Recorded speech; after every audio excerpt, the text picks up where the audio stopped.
And I'm predicting, I'm going to get Sanjata on, I'm predicting it's going to be a 9/11 hit piece, 9/11 Truth hit piece. Because there is a flotilla, a strike force of Mythbusters and Discovery Channel and History Channel and National Geographic Channel and PBS and BBC pieces coming out trying to discredit the 9/11 Truth movement because it has hurt them. The fact that government-sponsored terrorism,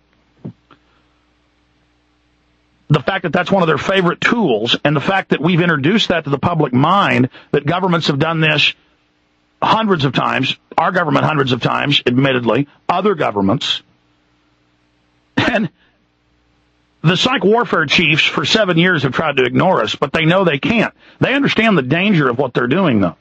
By coming out and introducing it, it becomes like a phenomenon in the society, like the JFK conspiracy and investigations. And they're countering it will only make 9/11 Truth that much bigger, and the pieces are always disinformation and shoddy. And so that always basically only intensifies the debate and exposes what they're doing. But they're forced to do it, and they can't help themselves. They think they're still playing the ball game they were in 20 years ago where they controlled the public's mind. And so by coming out and attacking us and by coming out and going after us, people are going to have the idea introduced to their minds that governments stage terror as a pretext for control. And then the false flag, self-inflicted wound, government-sponsored terrorism tool is exposed. So it is a beautiful thing to have this going on. It will only backfire on them. I will tell you, though, I have great disquiet in my gut, ladies and gentlemen. I've been telling you the last few years it's only been intensifying. The last time my gut, and of course my gut is going off all the thousands of pieces of data that you can't consciously analyze, that you subconsciously analyze. The best detectives will tell you that. My gut is I am greatly disquieted. I'm normally, in my private life, a pretty focused person who doesn't get shaken up or concerned, but I have never felt disquieting in my spirit, as they say, like I am feeling right now.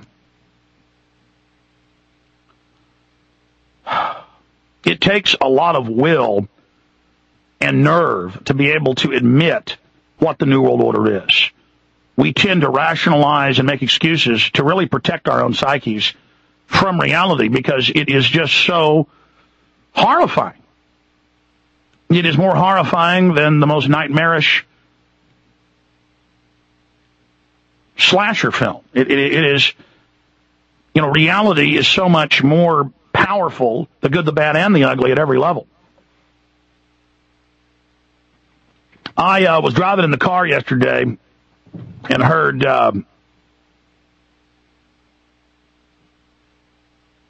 national news reporting about how a boy in California looked like he was 10 to 12 years old. He was really 17. Escaped with shackles, cigarette burns, blood all over him, soot all over him. Ran into a gym, hid behind the counter shaking, saying, "Help me, don't let them get me."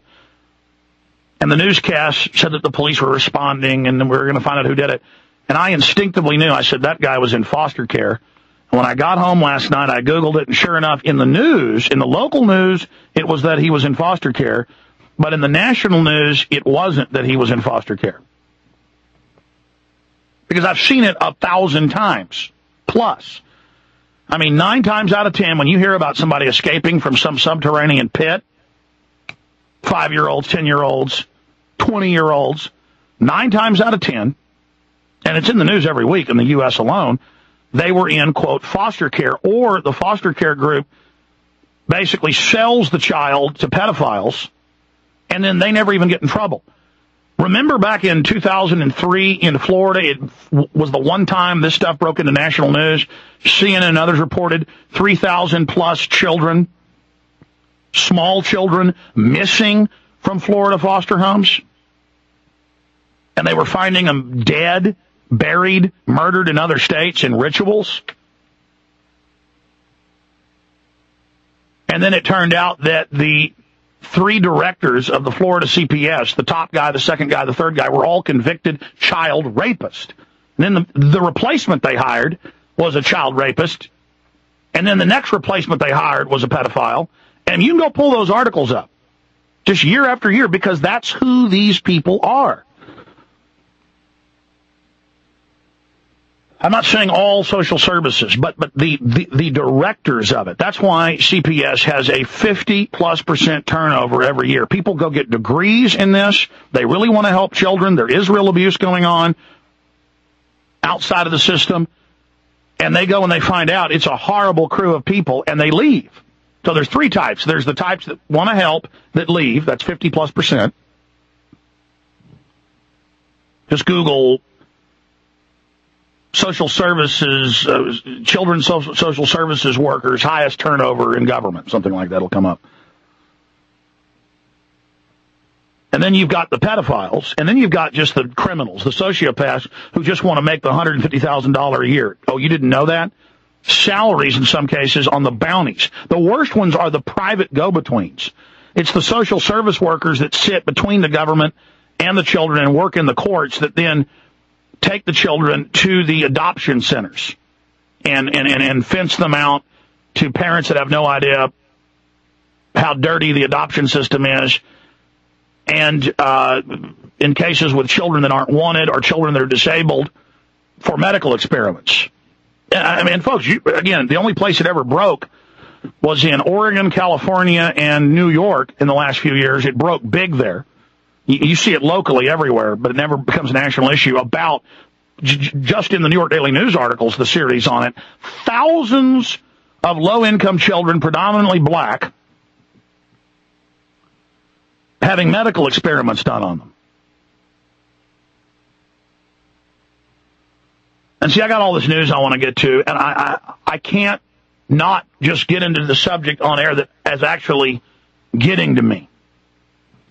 I mean, it's getting to me that they're doing this to children. I empathize. I picture those little black children as my children. I mean, I understand these are crimes so unspeakable. I mean, they chain them down and feed them pesticides till they die.